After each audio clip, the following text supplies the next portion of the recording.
decidiste hablar. ¿Por qué ahora? ¿Nunca habías hablado? La verdad que no, nunca hablé con ningún periodista, nunca quise dar una entrevista ni hablar de lo que pasaba. Tal vez por miedo, por la condena social, tal vez yo lo viví así. Y por qué dirán y qué saldrá y si esto ayudará o no al proceso que estábamos enfrentando, que era el proceso judicial. Y entonces, bueno, hasta que salió toda la sentencia y siento que esta parte podríamos dedicarle un poco de espacio. Prácticamente todo mi seminario lo viví con Sancheta. Yo tuve aproximadamente casi 7 años dentro del seminario. ¿Cómo vivimos el seminario? La verdad que la vivimos mal, la pasamos mal. Si bien entramos todos con la ilusión de ser sacerdote, con la ilusión de servir a la gente por medio de Dios, realmente vivimos momentos muy duros, de mucha discriminación, de mucho maltrato, de mucho dolor, porque la iglesia intentaba ocultar todo lo que se vivía, y discriminación a veces porque éramos negros, ¿no? Y él venía de Buenos Aires. Me refiero exclusivamente a Sancheta, porque él venía de Buenos Aires, era un tipo blanco, y entonces nosotros éramos negros, los del norte, ¿no? Entonces era como que nos denigraba porque éramos del norte, éramos prácticamente para él nada, y no solamente por ser negros, sino nos discriminaba por compañeros que eran gordos y él lo discriminaba por ser gordo. A la par de los maltratos también se cuenta que había un grupo selecto, ¿no? Al que él tenía ciertas preferencias, se hablan de regalos, de permisos. ¿Y vos estabas dentro de este grupo selecto? Sí, se habla de un grupo selecto, que incluso había regalos, permisos, viajes que te obligaba a hacer. Yo sí podríamos decir que, entre comillas, formé parte de ese grupo, pero no dejaba que eso influyera en mi persona, porque no quería dejarme, podríamos decir, llevar por todo lo que él ofrecía. Porque realmente él venía y te ofrecía campera, te ofrecía buzo, te ofrecía computadora, te ofrecía plata, te ofrecía dinero. ¿Dinero? ¿Y con qué argumento te ofrecía dinero? Por el simple hecho de que, como te digo, él sufrió mucha manipulación, en el sentido porque la mayoría viene de familia humilde. O sea, eso lo reconocemos. Viene de familia que le ha pasado mal en su tiempo. Yo también vengo de una familia que a veces no hemos tenido para comer. Y con ese argumento, él manipulaba realmente mucho. No te tocaba, yo en la denuncia lo expongo, donde más frágil te sentías. Y a medio de eso, él te manipulaba. ¿Cuál era tu punto frágil que vos sentías que él utilizaba? Mi punto frágil, mi mamá es una persona que ella tuvo un derrame cerebral, o sea, medio su salud no es un poquito delicada, y entonces ese punto él se aferraba de eso. Yo, por ejemplo, me crié sin mi papá, ¿no? Yo no lo conocí, nunca supe quién era, y entonces se aferraba de esa carencia de una figura paterna en mi vida, como el hecho también yo lo pongo en la denuncia de decir, mira, yo soy tu nuevo papá, Dios me puso acá, y a veces parecía que venía de buena onda, de decir te quiero ayudar, pero después terminamos descubriendo que era toda una manipulación. ¿Él manipulaba también con esto de su cercanía al Papa Francisco? Sí, él siempre nos presumía que era amigo del Papa, o que le había llamado el Papa, que mira, le llamé al Papa, le hablé de ustedes, le conté, y nosotros, estando en un lugar y teniendo la máxima autoridad que era el Papa, nos movía el piso, nos sentíamos como decir, wow, realmente viene de la alta, viene codiándose, como se dice vulgarmente, con los de la gran sociedad. Entonces, Los viajes a Roma un poco demostraban eso. sí, en los viajes a Roma él decía, no, voy a visitar al Papa, estuve con el Papa, me acosté en la cama del Papa. No, eso contaba. El Papa, que todo el tiempo yo me acosté, me pude acostar en la cama del Papa, tuve... Como que él tenía claro, a la intimidad del a la Papa, intimidad del eso quería Papa, decir. sí, a la intimidad, ese ingreso a decir, es realmente muy amigo mío, muy íntimo mío, ¿no? Y entonces, bueno, eso también nos presionaba a nosotros, porque él también mostraba ahí su autoritarismo y mostraba ahí su poder, y realmente nos sentíamos presionados por el hecho de que él nos chapeaba, como se dice vulgarmente, que era amigo del Papa, que venía de arriba, que el Papa me protege, que el Papa me cuida, y hasta el día de hoy lo sigue haciendo, y yo la verdad que veo eso. Para vos aún hoy lo protege. Para mí no solamente lo protege, sino que por medio de él, yo en todo este proceso lo vi, es como que quiso mostrar su poderío.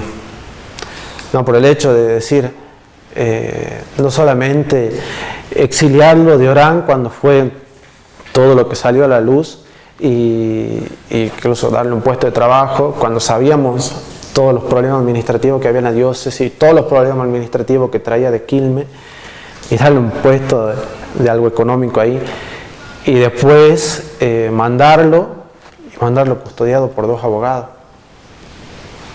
canonistas. Y a veces te sorprende por el hecho de que, ¿y la víctima en qué quedan? Esa obsesión por cubrirlo, por protegerlo, por buscar dejarlo bien parado, y por buscar dejar no manchar a aquellos que son ungidos, podríamos decir entre comillas, ungidos de Dios, ¿no? Entonces realmente esas cosas son todas las cosas que se rompieron, se revolvieron. ¿Cómo fue el momento de tomar la decisión de la denuncia, de denunciar a Sancheta? El momento de tomar la denuncia, yo desde mi experiencia particular, yo no sabía si estaba haciendo lo correcto. No. Yo realmente, era tanta la presión de afuera, de no pasó nada, no es como vos decís, que yo ahora lo digo y a veces te llegaban a hacer sentir loco.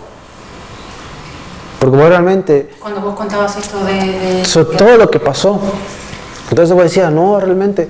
Y a veces lo mismo cura, a veces el obispo te decía, no fue así, no. Y hoy te das cuenta que han intentado todo el tiempo minimizar todo y ocultar todo y tapar y que no salga toda la luz.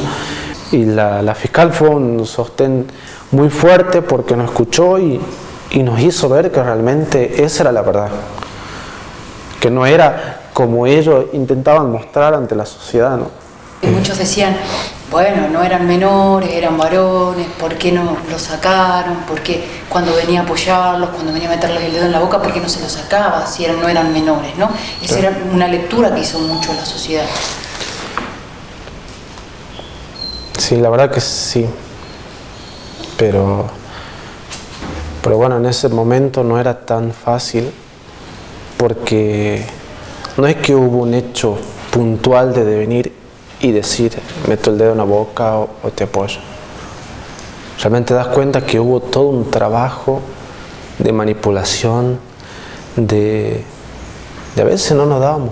Yo a veces digo, en ese momento yo no me daba cuenta de lo que pasaba. Y cuando salí cuando ya estaba a punto de salir, porque ya no quería estar en el seminario, no me sentía bien. Y empiezo a hablar con un cura y ahí abro los ojos y me doy cuenta de todo lo que pasaba, de todo lo que habíamos vivido.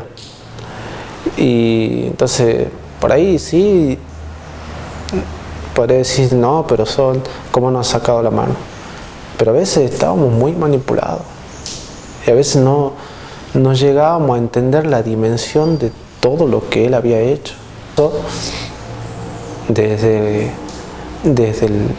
la más insignificante cosa hasta llegar a eso, ¿no? Entonces por eso también no fue tan fácil, no fue porque como digo, no fue el hecho puntual, sino fue todo un camino de 6 años, y no era tan fácil sacar, empujarlo. Al último, cuando yo ya estaba por salir, ya era como que más agresivo a la relación que él tenía hacia mí, ¿no? Entonces, cuando él se fue, realmente no se fue, conmigo por lo menos no se fue bien en relación. ¿Y cuando lo llevaron al Vaticano, qué sensación tuviste vos? Ahí empezó a ser la mirada de empezar a abrir los ojos. Porque si bien seminaristas en ese momento que hoy son cura, nos decían se va el obispo y se ponían tristes, yo no me sentía triste, yo no me sentía nada. Incluso él me preguntó, ¿y cómo te sentís? Me dijo, porque yo recuerdo que estábamos acá en el seminario de Salta y él nos llamó y nos dijo que por tema de salud, como dijo en la noticia, se iba a Roma. Y a mí me preguntó, ¿cómo se sienten? Y yo le dije, bien, estoy tranquilo. Y él se molestó porque quería que lo llore. Y yo no tenía ganas de llorarlo, yo no sentía que era un despego afectivo con alguien. Y cuando se fue a Roma, ¿vos cómo leíste, no, ese traslado? Yo ese ya veníamos viviendo y sabiendo lo que se había hecho, ¿no? Con los curas, que se había llamado, que se lo había denunciado. Se le había denunciado canónicamente a la nunciatura. Y ¿esas denuncias incluían los relatos de ustedes? Sí, yo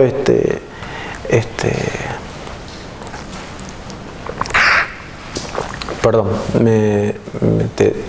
realmente cuando fue la denuncia que hizo el padre Martín, todos los sacerdotes, no hubo relato nuestro.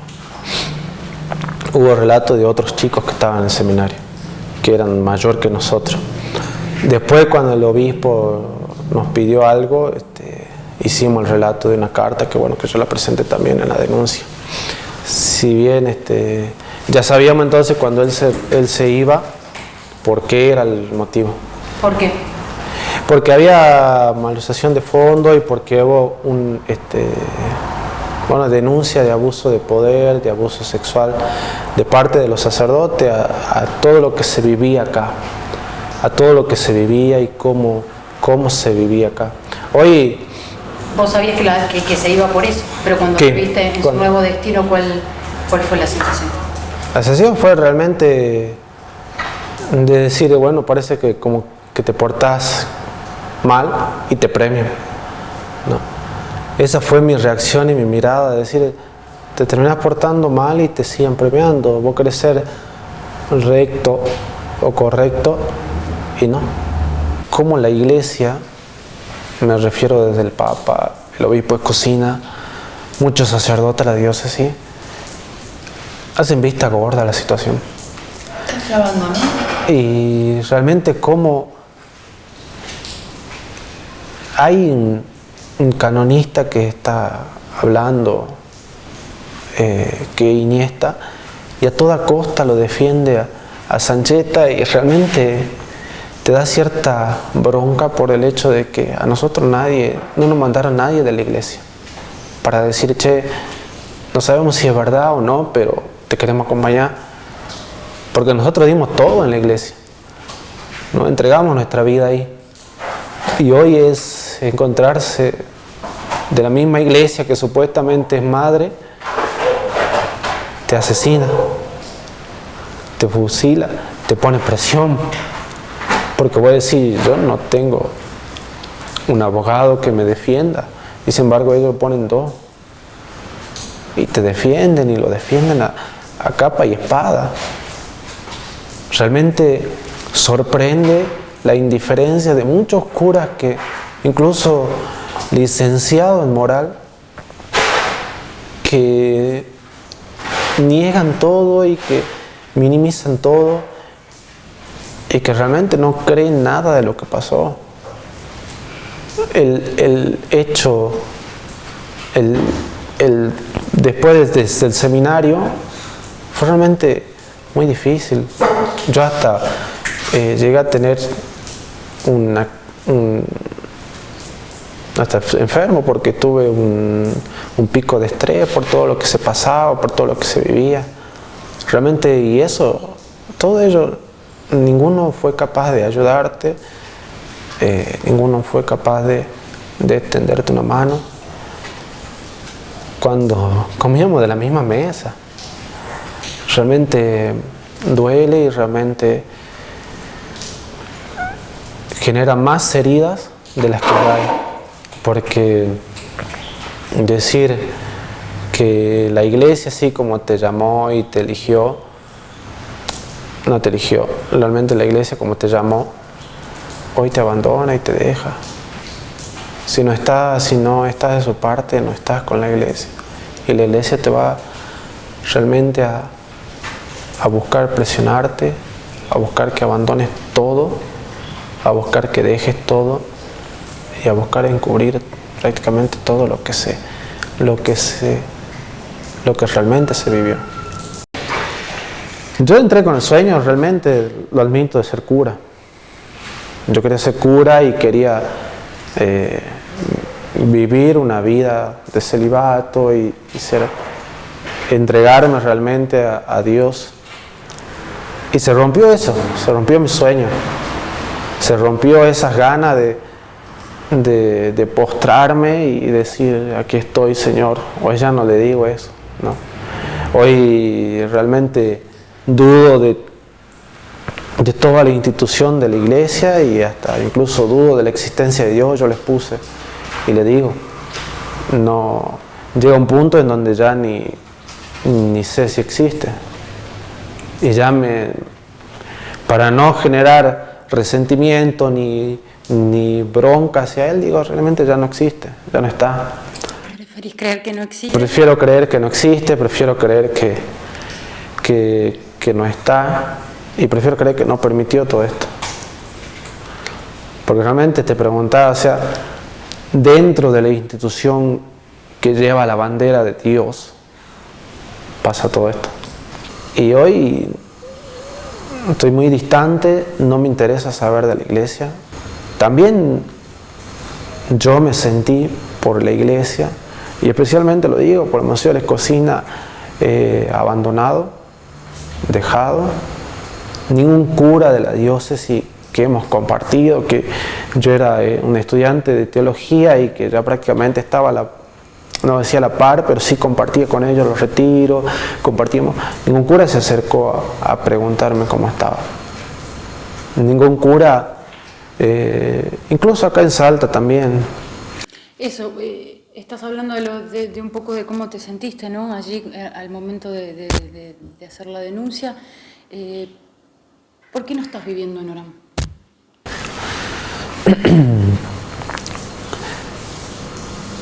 Cuando yo salí del seminario, realmente salí con las manos vacías. Y hoy me pongo a decir la pucha. Tuve 7 años y salí con la mano vacía.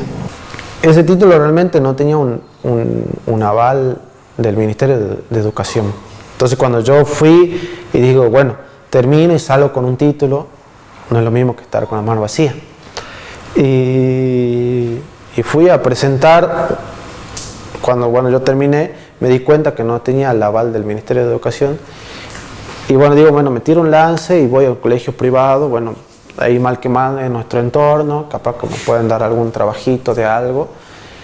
Y yo me acuerdo clarito que yo fui y la directora me dijo: vos sos el que denunciaste a Sancheta, ¿no? Así, textual me dijo. Y ahí me sentí que realmente la sociedad me había tildado, para bien o para mal, me había tildado y estaba limitada, ¿no?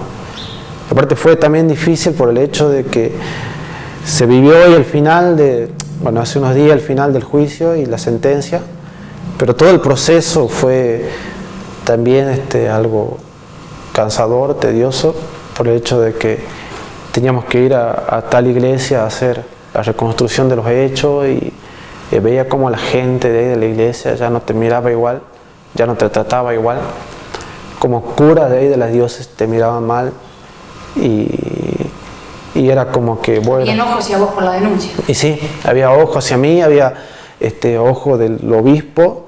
Y yo recuerdo clarito que después de la denuncia tuve una reunión con el obispo y ahí fue el quiebre total. Y de ahí nunca más me escribió, nunca más me mandó un mensaje. ¿Qué pasó en esa reunión? Yo en esa Escocina, ¿no? Sí, con el obispo Escocina, sí. Entonces yo fui y hablamos sobre lo que yo le dije, lo que le pasó, la denuncia y él me salió diciendo que no era así, minimizando, como bueno, hoy lo sigue haciendo, ¿no? Minimizando todo y tratando de calmar todo y que no siga con esto, que realmente... ¿Que iba a llegar a una sentencia favorable para ustedes? La verdad que tenía mucho más fe de parte de la justicia civil y la sigo teniendo que de parte de la justicia canónica, ¿no? O sea, de parte de la justicia eclesial. Me pareció tanta mentira que nos llevaron a declarar a Tucumán y se encajonó todo y realmente nunca recibimos una respuesta concreta de lo que pasó. O sea, siempre la respuesta es todo está bajo secreto pontificio, pero nunca había una respuesta y hasta el día de hoy no hay una respuesta concreta de lo que pasa. Y hasta el día de hoy no hay ni una cercanía, podríamos decir, del obispo que mandó una carta, nada más, y con eso quiere compensar todos los hechos y todo lo que se vivió. Entonces, esperaba mucho más una respuesta positiva de parte de la justicia civil.